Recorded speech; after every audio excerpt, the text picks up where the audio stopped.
Good morning, everyone. This is Brit Simon. So let's take some time. I thought I'd jump online and do a live video for you, take some questions and answers for you, if you'd like.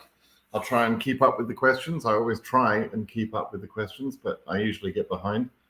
So just a reminder, if you want to ask a question, but you can't get it answered on the Q&A, go to my blog, britsimonsays.com. And ask your question there. I'm more than happy to answer all the questions there. Okay, so and oh yeah, rabbit trail. Yes, you are first. But introverted content creator, one of my favorite names. Does moving to another country to be interviewed at a better embassy require that you be a resident of that country, or could you just be on a tourist visa? There's no clear answer about this, ICC, because it really is up to the consular officer at the time. If so, some interviews have involved the consular officer saying, "Why are you in this country? Show me proof that you're in this country." But not all interviews have been like that. So there's no real sort of guaranteed sort of answer for that. You might have a problem if you are not legally resident in the country where you're interviewing. You might not. It really isn't a sort of a one-size-fits-all kind of answer. What advice do you have for new immigrants? Wow, that's a big topic. Abdul, that's a really big topic. I have all sorts of advice at various stages, and it really is too big a question to answer in a live session like this. It's too big even for one video. This is more like you have to break it down. How do you find a place to live? Which state do you live in? Why should you choose one state over another?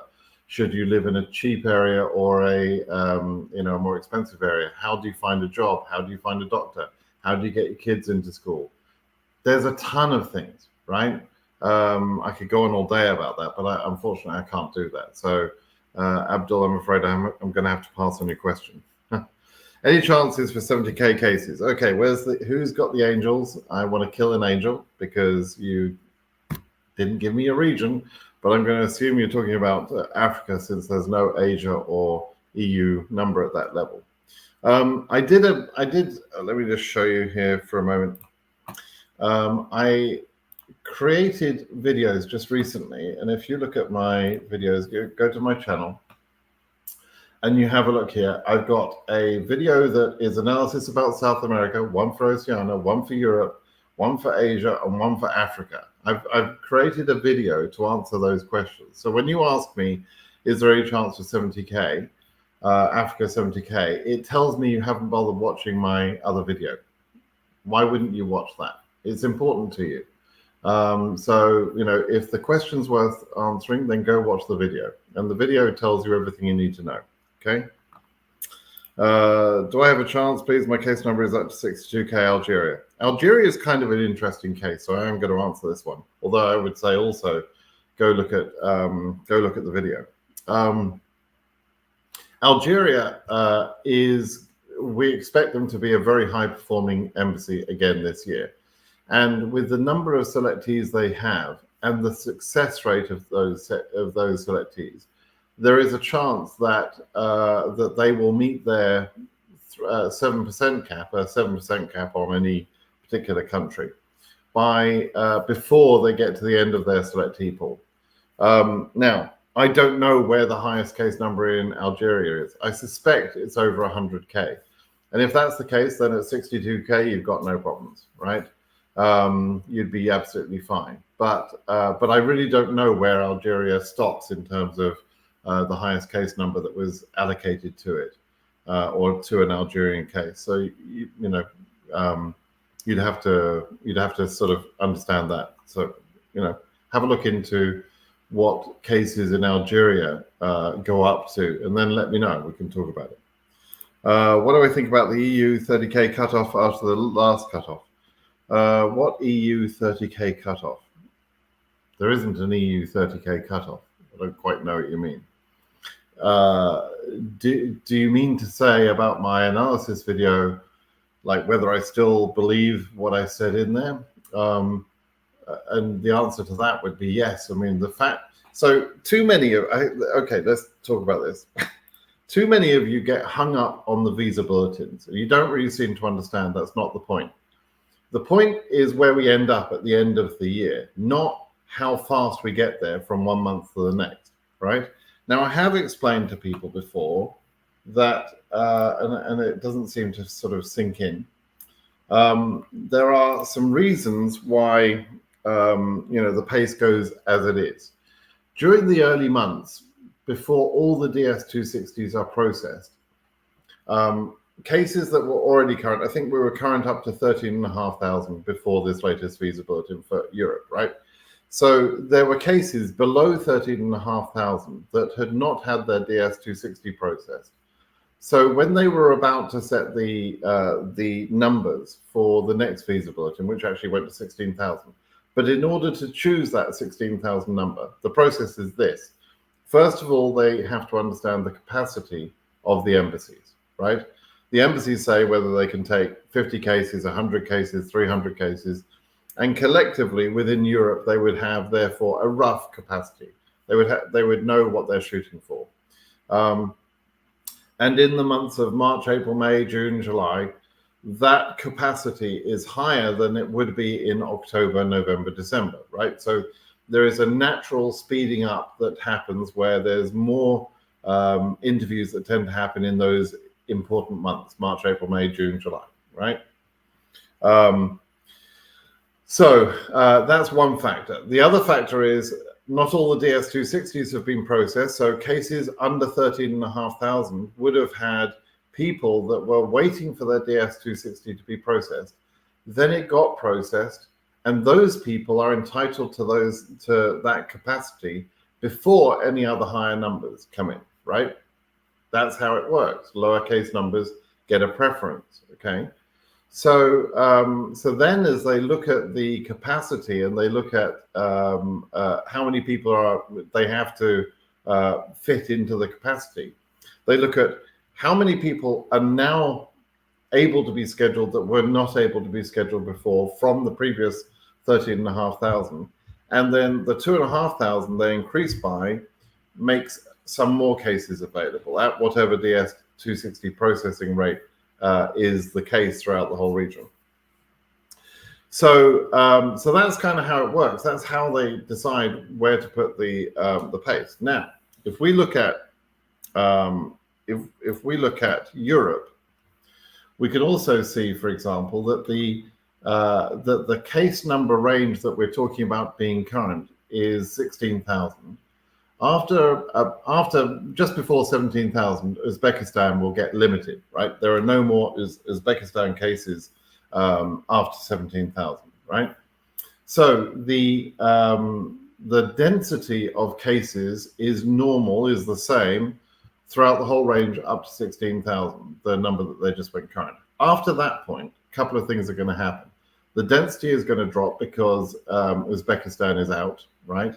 And the DS-260 processing will be more or less completed probably by, February, maybe March, right? So we're beginning to get into the point where there's no more capacity being taken by cases that were not previously processed.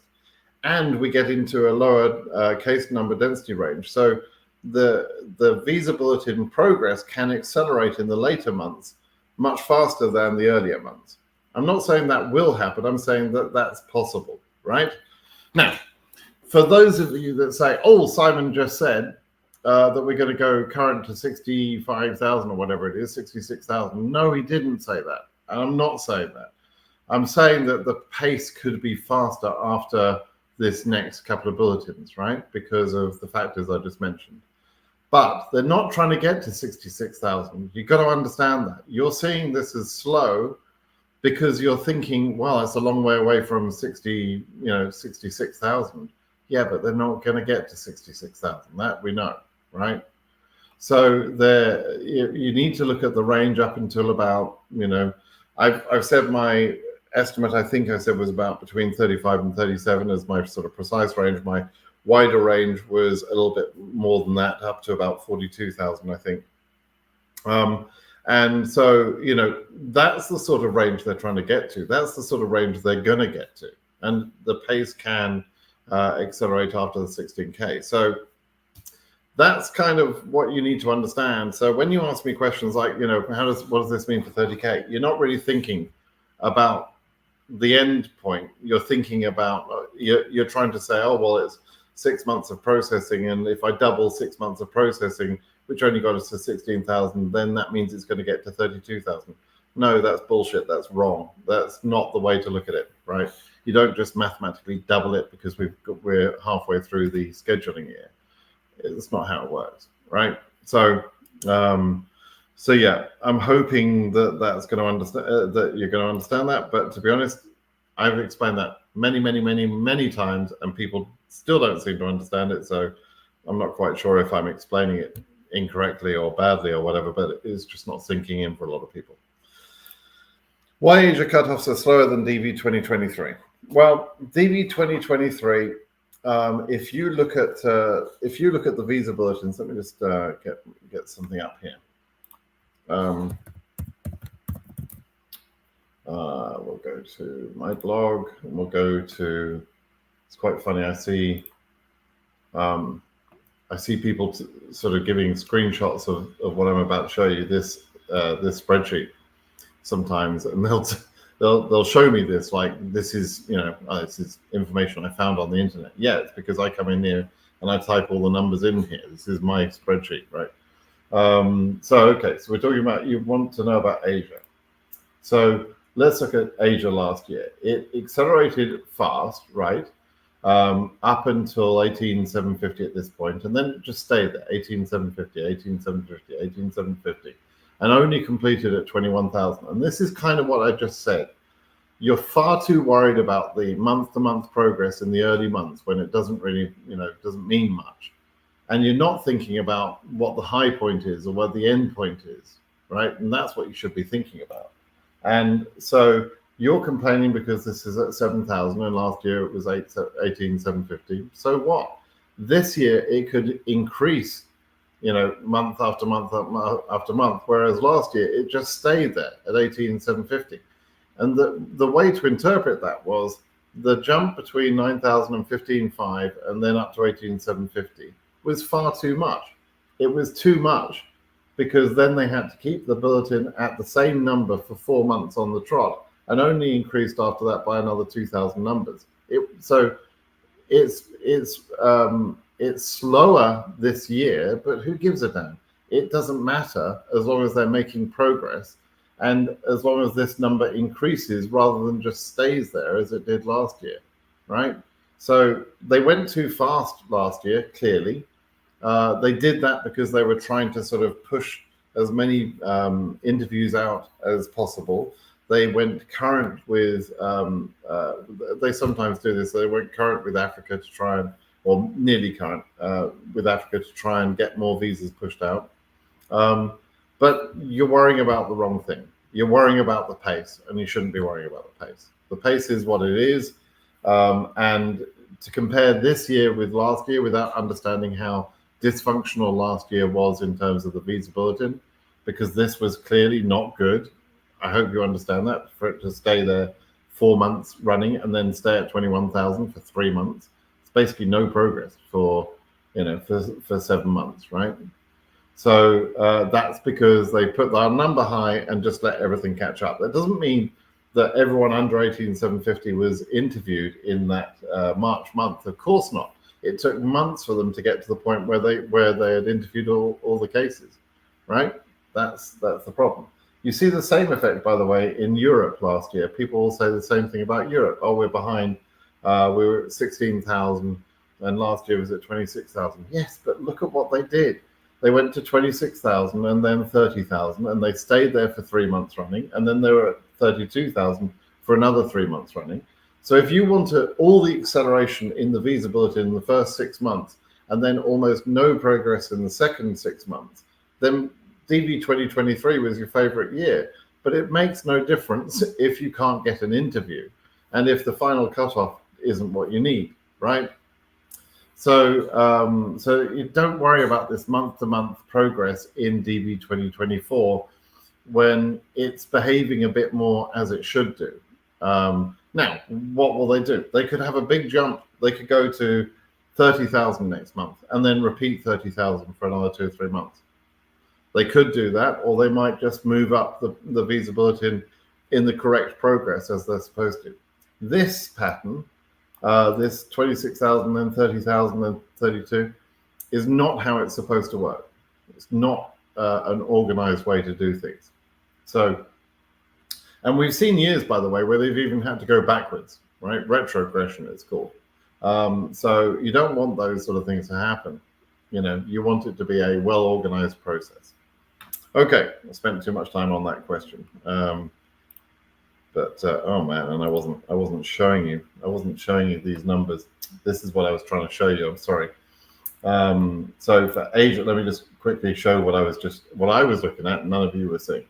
Was the difference here between 7,000 and 18,750 staying there for 4 months running, and then going to 21,000. Right. This is a dysfunctional year. DV 2023.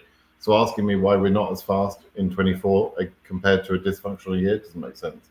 And then in Europe, same thing. They went quickly to 26,000. Great. But then they moved to 30,000, stayed there for 3 months, and then went to 32,000 for another 3 months. That's dysfunctional, right? It's not supposed to work like that. Okay. As an undocumented immigrant in Spain, can I process my DV lottery case here in case I win? You can. As somebody asked earlier, you may be asked for residence papers in Spain by the CO. And the fact that you're an undocumented immigrant means that you've totally ignored the laws of immigration for Spain and Europe, and you've disrespected those rules. And now you're asking America to give you advantage of their rules of immigration, right? And so they're entitled to ask, you know, why should you have an advantage here when you clearly just don't give a damn about anybody else's rules? You know, that would be a reasonable question to ask, right? Some CEOs will ask that, and some won't. I don't know what will happen in your particular case, of course. Okay. Addis Ababa said 114 2NL yesterday. Is this true? That's great. I'm going to make a statement, and then, you know, with no information at all, and then and then ask, is this true? I don't know if it's true. I haven't seen the update. So the Visa Bulletin was published yesterday, which means that there's they then started sending some 2NLs. There is this rumor about 100 went to Addis. Maybe that's true, maybe that's not. I don't know. What I can say is that typically the 2NLs come out more or less in an alphabetical order. So you expect Addis and Accra and those sort of embassies to get their 2NL batches earlier, whereas you would expect Morocco, for example, not Morocco, I don't know, I think London embassy, because it's on the embassy name, not the country. You would expect London to be a little bit later, right? And Zagreb to be later still, right? So your A's and B's would be the first batches. Typically, it doesn't work 100% like that, but it's typically like that. So is it possible that Addis got 2NLs yesterday? Yes, possible, very likely. Is it 114? I don't know. I haven't seen the evidence of that. We'll see. We'll see if that's true. I'll be pleased if it's true, because that will be, you know, almost double what they did in the previous 5 months in terms of scheduling interviews. So that would be, you know, a big relief. It's nowhere near enough. Nowhere near enough. Even if that's true that it's 114, there's nowhere near what it should be. That's still slow, but we would be thankful for small mercies. I am having a great day. Thank you. Hi, Brit. My case number is 37K when I expect my interview at Tunis Embassy. You'll have to wait and see. I'm not going to get into, like we were just talking about, the progression on the Visa Bulletin. It's unpredictable how they operate it. I know how they're supposed to operate it. And in fact, I had an interesting discussion with the previous the person who is in charge of setting the visa bulletin. I had an interesting discussion by email with him once, Charlie, and I had an understanding. I thought I had an understanding of how the visa bulletin progression was managed, and I wanted him to confirm that, and he did confirm my understandings basically. So I know how it's supposed to work. But then when we look at, for example, last year, which is under new management, I don't think they really got the hang of it yet. Then they weren't really at that point. Last year, they weren't operating it correctly. Will they do it better this year? So far, they've done it better. But we'll have to see whether they just sort of, randomly make lots more cases current and then just stay there for several months on the trot, which is not what they're supposed to do. But we'll see. Excuse me, British, I need your email address. No, you don't. You don't need my email address. If you've got a question to ask me, you can ask it on my blog, BritSimonSays.com. And sometimes I get people saying, oh, but I've got some private information. Well, I doubt it. There's almost nothing, there's almost no question that you can, that you can't ask me in public, right? So you don't have to give your real name. You don't have to give your actual case number. You just give me case number ranges. You give me your country. I mean, there's no reason that you can't ask any question in public. Okay, so do that. And when I answer questions, by the way, in public, on my blog or on this channel or any way of answering questions, the reason I prefer to do that in public is two things.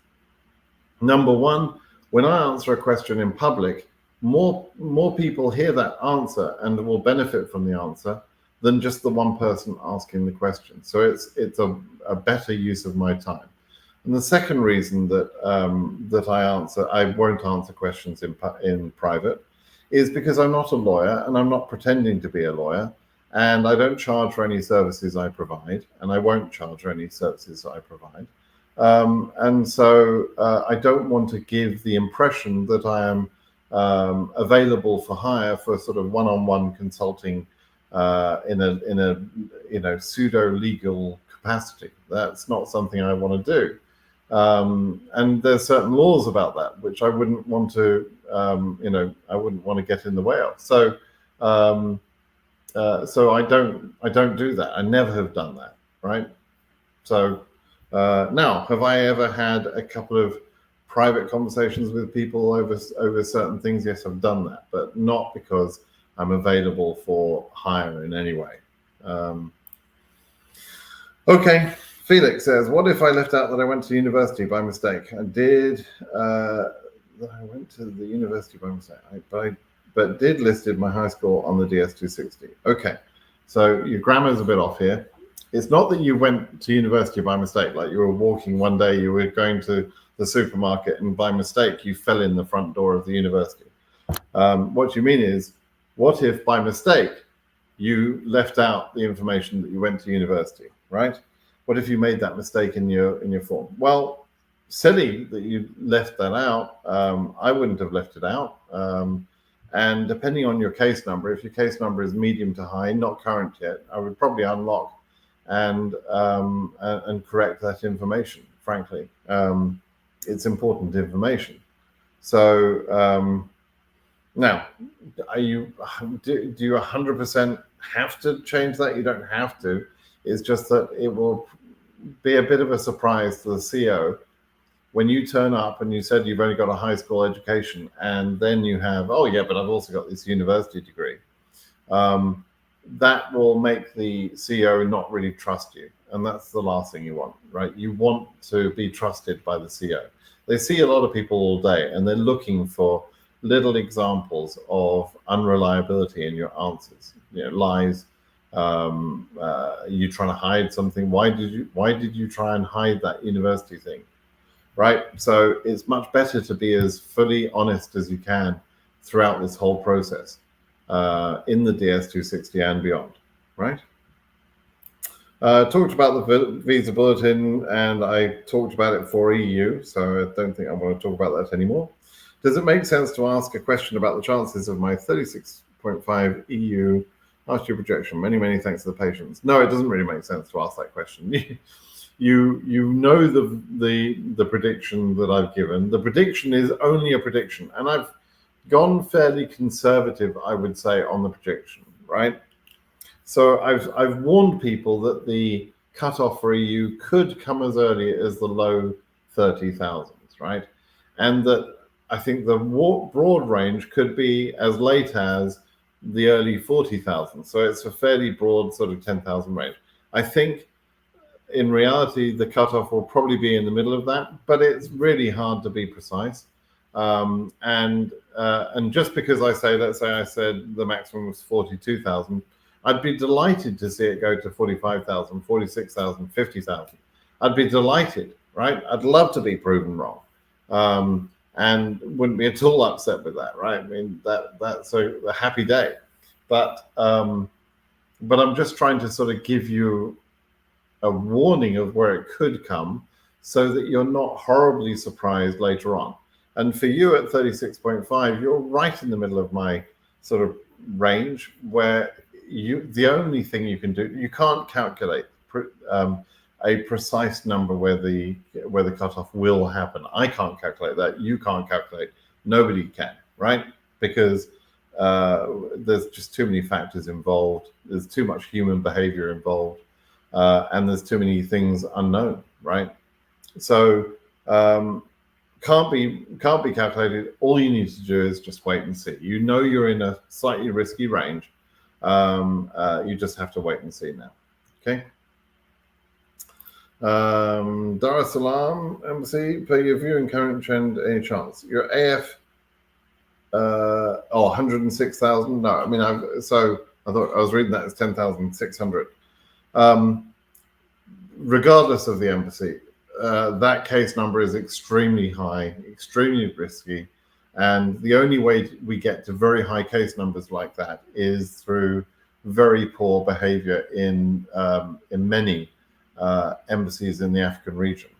Last year, Nairobi was not a great performance, but it started off very well this year, and that's a huge impact on the year.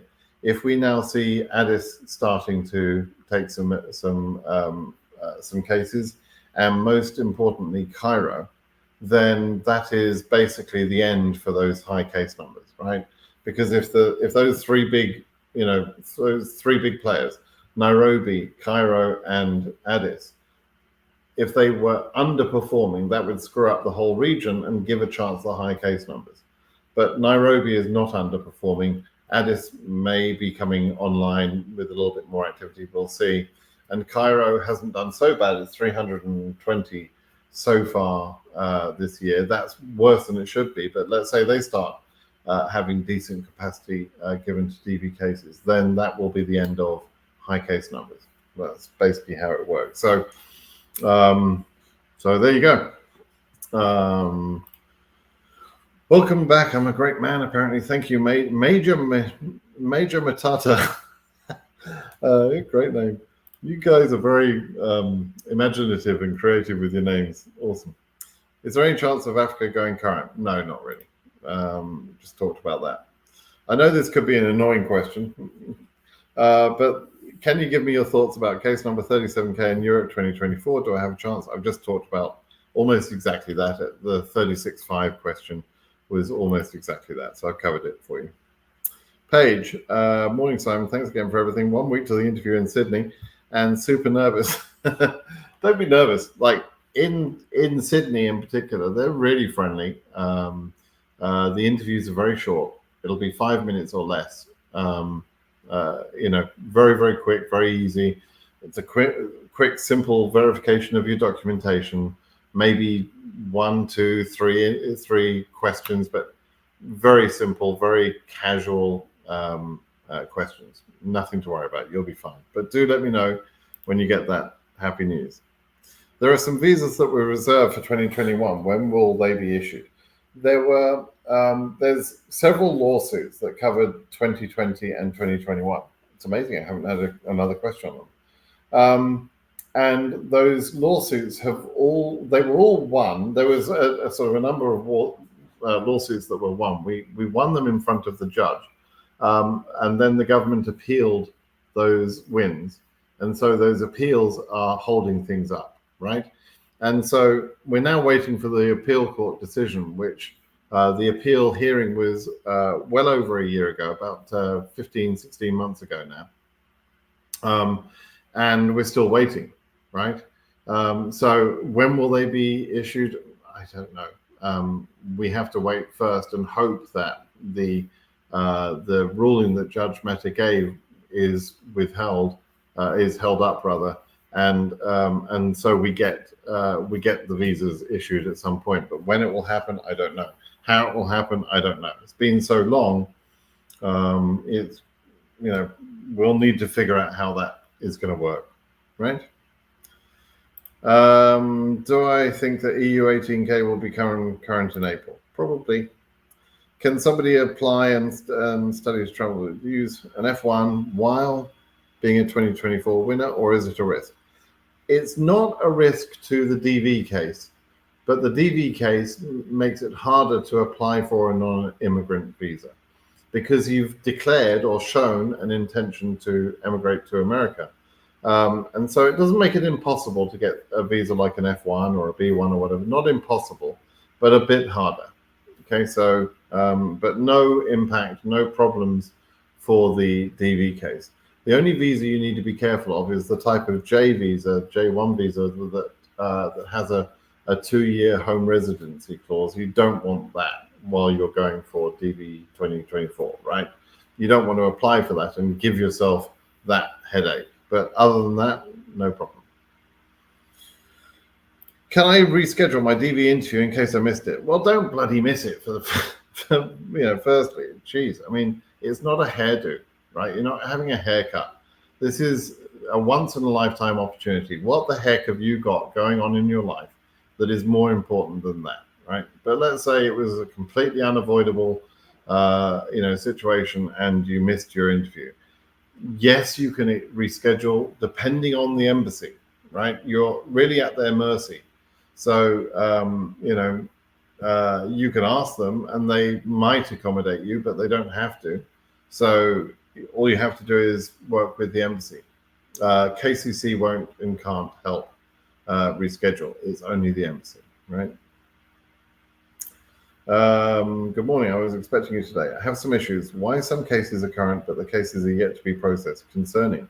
Not concerning. It's very normal. So there's a couple of main reasons. Number one is because their DS-260 isn't processed yet. And that can happen even on cases that were submitted in May and June of last year. I know of some people who are still waiting for their DS-260s to be processed. And that's because different cases take different lengths of time to be processed.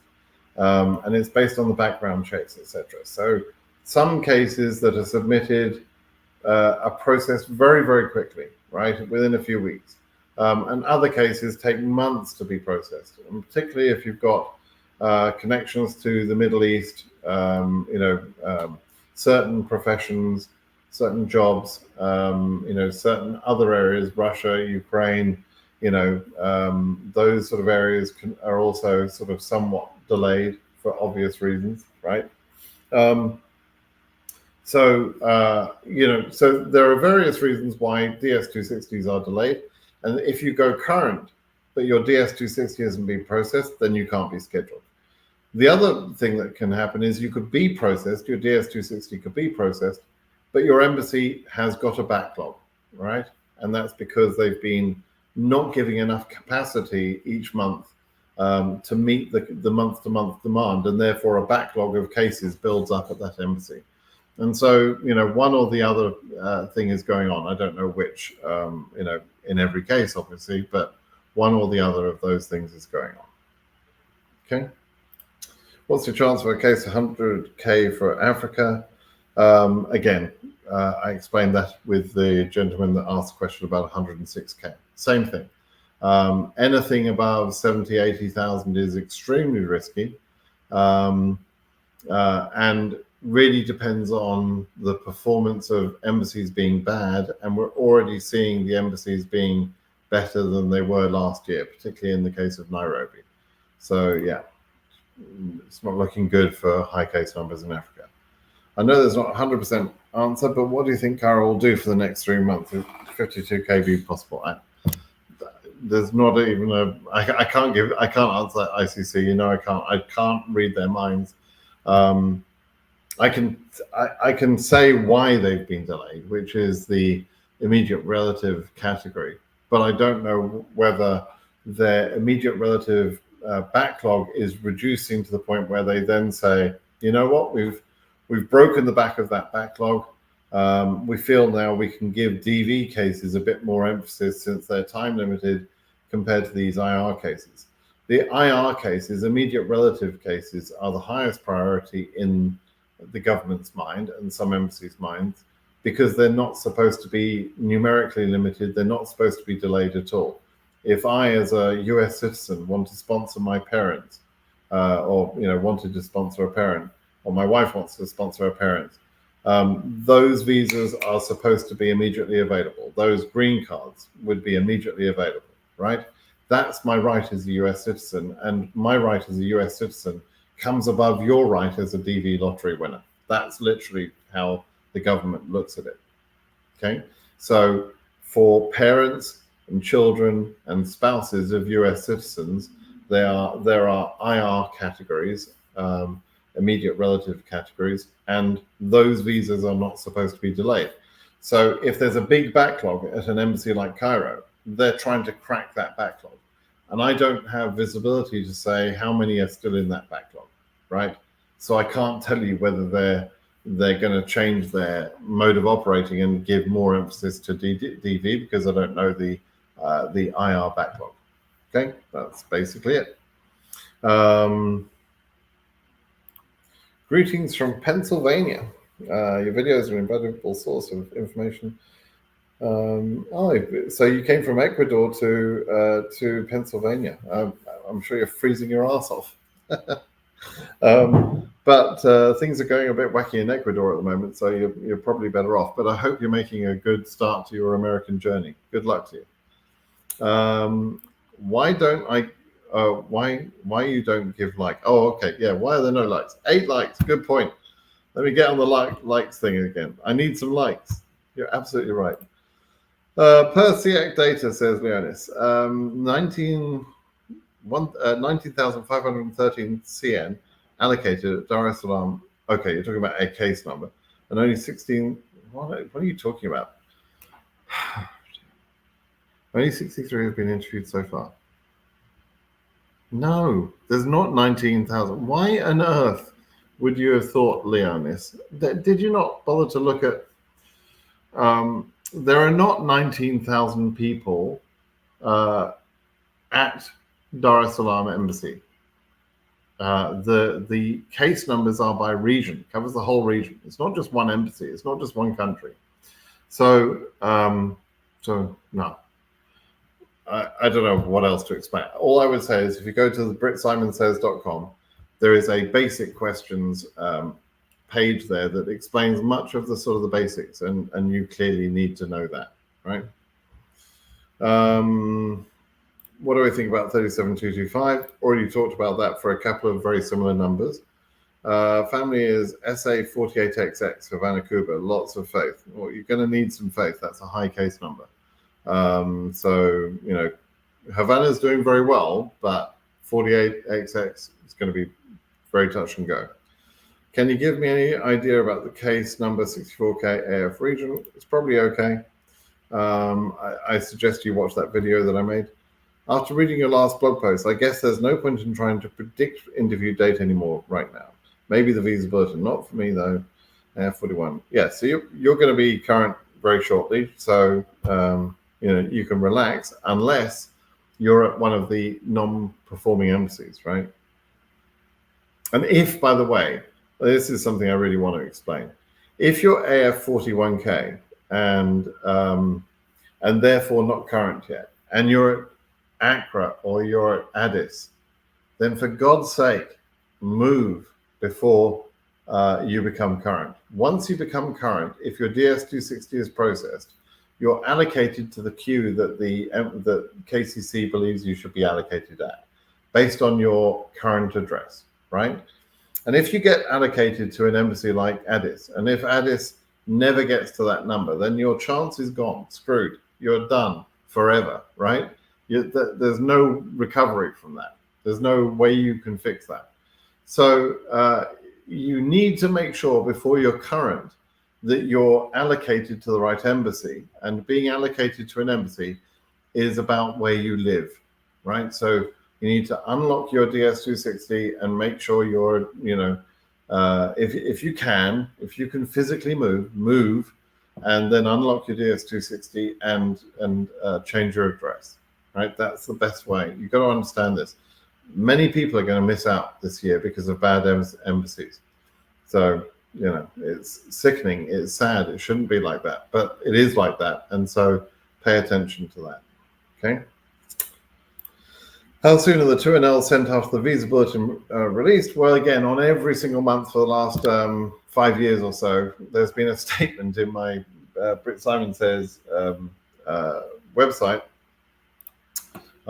which says, and let's go and have a look at that. So when I published this, these are a bit annoying on these big ads. Right, so I publish the Visa Bulletin every month when it comes out, on the day it comes out if I can. And I've done that for the last 5 years, 6 years, or whatever it is. And then I say those that are current and have the forms processed early enough. So in other words, I explain when the 2NLs will be sent out. It's all right there. And I also explain how to read the Visa Bulletin and explain to people what the accept means, when you see Iran, except Algeria, except Egypt, those things. What does that mean? It's all right there, right? So, recapping, when the Visa Bulletin comes out, within the next 2 or 3 weeks after that, that's when the 2NLs are sent out for the numbers that just became current or were already current but not yet scheduled. Okay. According to what you have said before, do you think that number 125 XX Asia, what?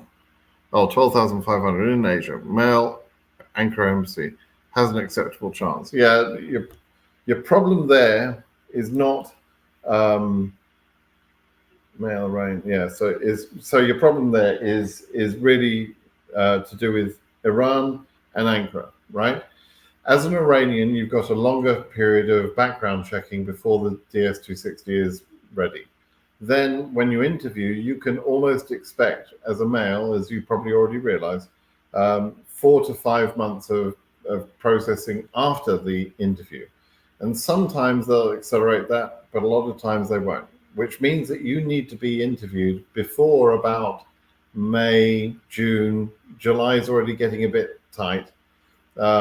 Because if you interview much later than that, then there's not going to be enough time for that background processing after your interview, right?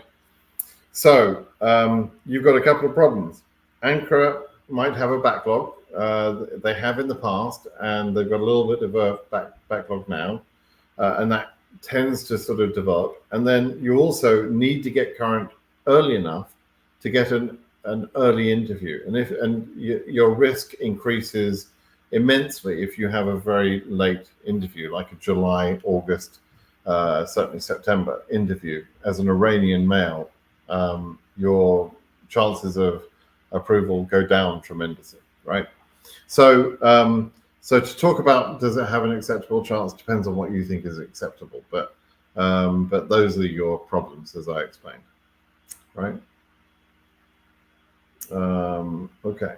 Highest case number in Algeria is 111K. Wow. So the person, was it you that asked earlier about 62K? Then 62K is only, sort of 55% through the Algerian range, which if you compare that to the 5,500 selectees for Algeria, it means you're in the first 3,000 or so. And if you're in the first 3,000, then that's pretty much safe. As long as the region as a whole goes above 62,000, which is pretty much safe. Okay, so yeah, that 62K number, Algeria, that's pretty safe. And then when you go for interview, they got a very high approval rate. So again, you're pretty relaxed there. Next question. Narek says, do you have any ideas or guess why this year KCC selected 25% more people comparing with last year? Okay, the percentages of increase varied by region. OC region was 77%, nearly 78% more people than last year. No explanation for that. They over-select because people fall out of the process and because there are problems in various embassies and that sort of thing. So in order to make sure they give away the 55,000 visas, they need surplus, right? So I don't really have a problem with them taking surplus. That's always going to be necessary. But when they just dramatically increase the numbers for no real justification, that's frustrating.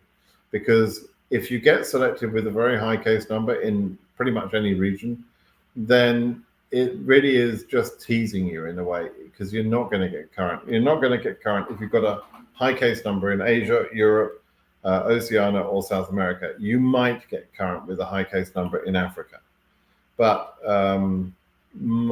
maybe. But the other regions, no way, it's not going to happen. So it's almost a curse. Some people have said to me in the past, I would almost rather have not been picked at all than to be picked with a high case number. I totally get that.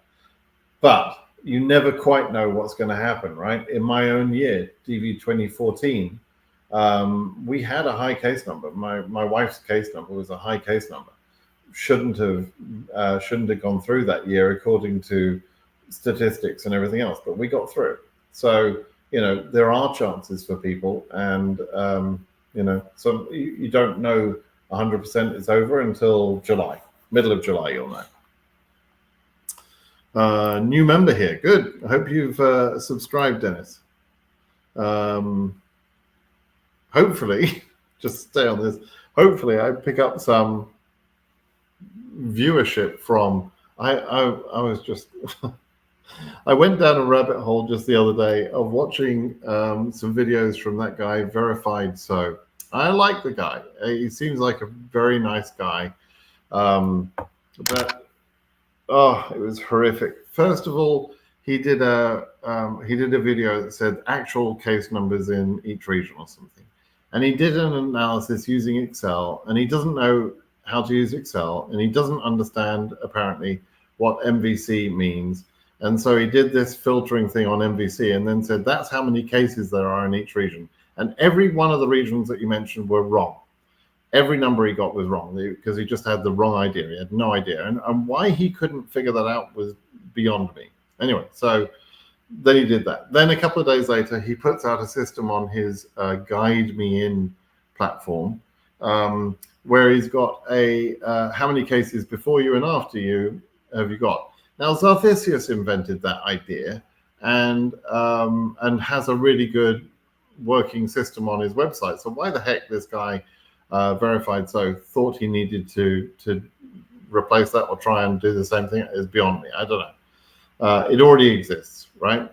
But not only did he do that when it already exists, he did it with his wrong understanding of what the actual number of cases were in each region. So the answers that his system was giving were wrong. I think he's corrected them now. I think he's finally, the pennies dropped, because me and other people were putting comments in his videos saying, your numbers are wrong, your information's wrong. So I think he fixed it. But honestly, why would you do that? Why would you give all this bad information? It's just a waste of time. And he's got 10,000 subscribers. So there's 10,000 people that are listening to this crap that comes out of his mouth. It's like, why? Why would you do that to people? This is important to people. Don't give them bad information. If you're going to give them simple number information, make it accurate, for God's sake. There's lots of channels I have a problem with that don't really do a good job of accuracy, etc. And there are some things that we can't be accurate about. There's predictions are naturally, for example, inaccurate. I hate giving predictions because they're inaccurate by their very definition. But when you're simply counting the number of cases in a spreadsheet for a region, and you think that it's to do with the MVC status, and you haven't realized that there are other statuses that a case could be in, I'm sorry, but you've lost your right to be taken seriously as someone who could be speaking to DV lottery winners. You should not be speaking if you can't at least get the basics right? So I don't know why, I don't know why someone would do that. But anyway, sorry to go off on that. But it just drives me nuts because then, I then get, what's the other, there's always rumors going around, right? There's always these silly rumors like you've got a higher chance if you're a married couple, or you've got a higher chance if you're a single person, or, people that said there's the 140,000 is the main selectee only. And all these stupid comments arrive on my doorstep, and I have to sort of almost argue with people who think that somebody else might be right. This YouTube channel said this crap, and that's the same, quality YouTube channel as yours, and therefore I don't know which one to believe. Well, don't believe the idiot. Don't believe the bloody idiot that can't count the number of rows in a spreadsheet, right? Don't believe that guy. Guide me in. You've got to be kidding. Like, you couldn't have thought of a worse name for your blog. And the other guy that wants to do, what's he called it? I think a guidance program or something. I give up. Anyway, sorry for that diversion, that little rat hole there, but there you go. My question is that I have a newborn baby 2 months ago. Congratulations, Seaman Araya. Okay. Why is it necessary to unlock my and my husband's DS to add her details, and why I not only add applicant and make a new DS for it? Okay, this is another thing. So this is going to get my blood pressure up again. This whole thing about people not unlocking their DS260s is bullshit. You got to understand it's okay to unlock your DS260. It doesn't cause delays, right? There were some people that said it caused delays. They were wrong. It doesn't. And so, don't be afraid to unlock your DS260. In your case, you're asking, well, I can use the add applicant button. Why do I have to unlock my DS260? It's because your DS260 doesn't list your newborn baby, right? And so it's wrong. And it's wrong on a very material piece of information, right? So I want you to add it to there so that the right number of people are on your DS260, so that they allocate the right number of visas to your case, so that when you turn up for your interview, there is a visa waiting for your baby, right? And also that a very significant piece of information about you has changed, and therefore you are required to update that. So when you update, when you have certain life events, right? If you get divorced or you get married or whatever, those you have a baby, those things are very, very significant life events, and you have to unlock for those, and you have to update your form, and you're wise to do so. Changing your job, changing your address, they're not such big deals, right? Passing your university degree where your DS260 said you were studying and now you've passed it, don't unlock for that. That's stupid. It's trivial. It's not important. But what is important is, did you get married? Oh, that's pretty important. Did you have a baby? That's important. Did you get divorced? Right? These are important things. They're very important. You need to unlock for those things. Okay, so go ahead and do that. Don't worry about it. Right? It's not a bad thing to unlock. Simon, mate, just a quick one. I'm applying for the DV 2026 and I'm in the UK. Don't apply for the DV 2026 now, because if you go on any sites and they say that you can apply for that now, they're bullshit sites. The entry period will only open in October. Okay. I just wanted to ask if there's any way to get my green card sent somewhere else, as I have no friends or family there. Okay. If you apply for DV 2026 in October, you would be selected maybe with something like a 1 in 100 years chance, right? In May of the following year. And then the process would start in October of that following year. And so we're talking 2025 up until September of 26, right? So a very, very long process. So during that time, you've got lots of time to make friends with someone in America so that you could use their address. Now, I totally get it. Aussies tend to surf on couches and things and have no problem with doing that. Africans tend to have the host system. We Brits tend to be a bit more restrained. It's like, I wouldn't want to impose on someone to use their address to send my green card. That would be I would be taking advantage of my friendship. That's okay. You can do that. You can list their address and have a piece of mail sent to their address. It's perfectly fine. So just make friends between now and and when you win, and then use that address. But the simple answer to your question is no, they won't send it somewhere else. They'll only deliver a green card to a US residential postal address, right? And so you don't want to list things like an Airbnb or a hotel or something. You don't want to do that. Just find and make friends, which I know as a Brit, it's harder to make friends, but you'll do it. You'll manage somehow. Will Asia 14K get current? Almost certainly yes. Will Asia 15K get current? Almost certainly yes. If not addressed by the time you get to this question, what's MVC again? What does it mean? MVC is just the starting point. The status that says at MVC is just the starting point for all cases in the DV lottery, right? That's what SEAC says is their starting point.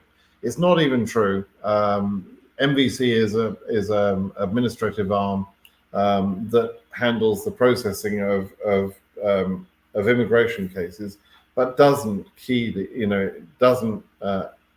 handle any DV lottery case. So it's not even a true status. But if you see at MVC, all it means is you haven't been scheduled yet, right? And we don't know whether, you can't tell from that whether your DS-260 is processed or not, whether you're whether you're current or not. You can't tell from that status. It just means that you haven't been scheduled yet. And your process is actually being handled by KCC, not MVC, right? According to what you said before, do you think number 125XX 12? Oh, we already talked about that.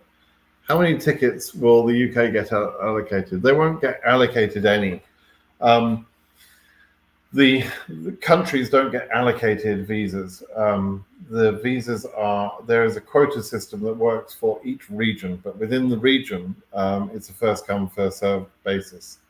So UK being included into the region has increased the quota for the EU a little bit for DV 2025. Just a few hundred, I can't remember what the number is, but a few hundred because of the population increase. But they won't be allocated any. So if not many people from the UK enter, then not many will be selected. If there are a massive number of entries from the UK, then there'll be a massive number of selectees. That's how it works, right? It's just your chance of selection is the same within the region. How do you look at Addis Ababa performance? I've already talked about that. Yeah, I've already talked about that. Hit the like button, everyone. You're right. 13 likes. Come on, people. Be nice. Case number AF 55,700, Cameroon. Sir, any positive thoughts about this? Yeah, lots. I mean, that's a good number, good embassy. Got plenty of reason to be positive. Can I rent an apartment once I arrive to the US? And do I need to be a US citizen to emigrate to the US through the lottery? Do I need a... Yeah. Okay, first question, can you rent an apartment? Yes, of course you can. Money talks over here, right? You can do anything you want as long as you've got the money. Do I need a US citizen to immigrate to the US through the lottery? No, you don't need a US citizen. It's not, the DV lottery is not a sponsored case, right? It's not a sponsored type of immigration. So unlike, for example, family-based or employment-based, where there is a sponsor, there is no actual sponsor in DV cases. There may be a financial supporter, which is sometimes referred to as a sponsor, but it's not a legally binding thing, and it's not absolutely required. So no, there isn't. You don't need a US citizen. I'm in Africa in case number 28,000. Will I get the 2NL next time there's send? Cliff, it depends on the embassy you're at. Okay, so if you're at a good embassy, then yes, you should now be getting your 2NL in the next couple of weeks, but it depends on which embassy you're at. Okay.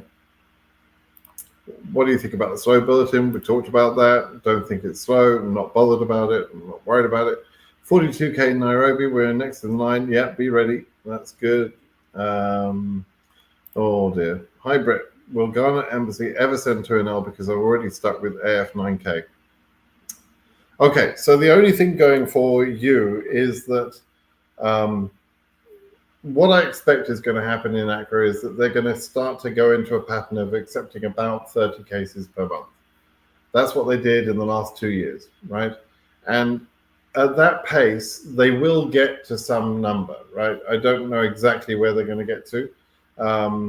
They might be able to get to 9K, but the ones that are really more at risk are the ones that are above, let's say, 15, 20K in Accra and now current, so they're locked into Accra. That's a problem, right? Those are probably in dire trouble. With AF9K, you've got a chance in Accra, because if you think about how many cases there are, you can sort of mathematically calculate this, right? If you said that there were 10 cases from, I don't know whether Accra is cut off this year or not. I think it probably is. But let's say it goes, just for argument's sake, let's say it goes to 70,000, and there are 3,000 selectees for Ghana, which would be about 2 to 2,200 cases, let's say. You would divide those 2,200 cases up by the range that Accra exists in, like up to 70K. So divide 22, let's call it 2,100 to make it easy, and divide that by 71,000, right? 70 into that. So that means 30 cases per 1,000, right? So if that math happened to be right, and I don't know that the cutoff is 70K, so I'm slightly ad-libbing here, but you would then say, okay, below 9K, there could only be 180 cases in total, right? And so at 30 cases per month, you would expect them to get to your case, because they should do maybe 200 cases, 250 cases in the year, okay? Should be at least that. Okay, so that's how you could work out your chances. But you would need to know, first of all, where does Accra stop in terms of its number range to figure out how many cases per 1,000 there are. And you can do that on almost any country, by the way. If you know that Algeria has 5,500 cases, and you assume a derivative rate for Algeria, probably you could assume 1.8 or something. So maybe you'd have about 3,000 cases. Divide that by 111 if they go to 111K, as somebody mentioned on this call, right? Divide the 3,000 cases by, 3,000 cases by 111, and you'll come up with a number of cases for each 1,000. So you can figure out how many cases in your country there are before you. You can do that, right? And you can do that on any country, as long as you know what's the spread, what's the range in which my country's cases exist in. And for most people, that's going to go all the way up to the highest case number. And it's different in some of those limited countries, right? And then how many cases are there, which varies according to the derivative rate for your country. And your derivative rate for the country you can find by getting the number of selectees and entries, derivatives and entries, I should say, from previous years, right? So, and those statistics are available online. Go Google DD Lotteries statistics, and so you can get all that, right? You can make a pretty good guess. Okay, okay, Zainab. My case number is AF32K. Is it possible that I receive interview in early March? Embassy is Freetown. So yes, very possible, because Freetown's doing pretty well. How do you do this evening? Watching from Kenya. That's nice. Do you think a decision will come concerning DV 2020 and 2021 this year? I really hope so.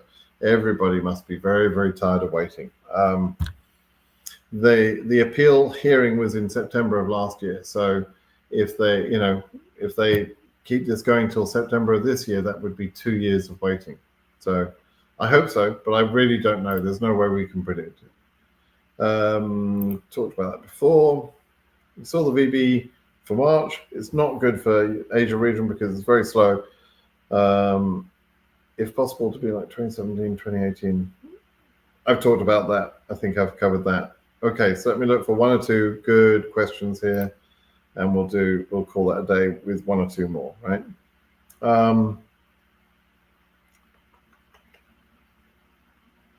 Let's see.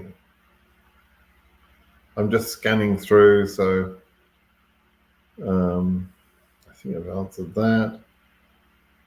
What is holes? So I invented the word holes in relation to DB lottery. So it makes me chuckle when I hear everybody talking about holes. You know, I guess it was a logical word to use, but anyway, that's something I invented. The explanation of that and calling those things holes is a word that I coined or I invented for this purpose some years ago, right? So I've been doing this since 2013. I've been talking to people about DB lottery since 2013. Holes are created. So let's say you had, how does the draw process work? Let me just cover this in brief. And I've done videos and articles and explanations about this, but just briefly, let's say you had 1,000 people within the region that got numbers between 1 and 1,000, right? As part of the draw process. Holes are created when they go through that 1 to 1,000 and they look at each of those cases after the initial selection. This is before the announcement of the results. They go through that initial selection and they check each case for various things. Photo, does it meet the requirements? Is this a duplicate entry? Have we seen this person trying to enter and doing fraud before? You know, those sort of things. And as they go through those case numbers from 1 to 1,000, they knock out certain cases based on those factors I just mentioned, right? Bad photos and fraudulent cases and so on. And so as they're knocking those cases out, those numbers become holes between the cases. And so we have the concept of the derivative rate and the holes rate. So if your region has a density rate. If your region has a density of 25%, it means that for every 1,000 cases, on average, there would be 25 remaining case numbers, real cases, and there would be, 75% would be holes, right? And the holes were created during the draw process. So that's kind of how it works. That's the explanation of what holes are. If you've got a case number, your case number is not a hole, okay? A couple of people have been asking me recently, they incorrectly type their numbers into one of these sites like Zarthisius' site. They incorrectly type it in, and Zarthisius' site will come back and say your number's a hole. It's because the person mistyped their number, or they didn't put capital letters on the region, or they did something wrong with how they typed in the number. And so the system can't recognize that and says, okay, it's obviously a hole. And it's not truly a hole. If you've got a number, you've got a number. That's not a hole, right? The holes, the cases that were holes, made into holes, never knew they were selected in the first place, because when the results were announced on May, those cases have already been rejected. Okay, so that's that. Okay, I think that will probably cover us. I think that's the last question. So if you have a question that I didn't manage to get to, please go to BritSimonSays.com and ask your question there, and give me a thumbs up on this video, please. Let's get some good information sort of moved out there, rather than some of the incorrect information from other people. Yeah, do that, please, and make sure you subscribe to the channel. Make sure you've got the bell notification turned on, please, and have a great day. All right, everybody, good luck.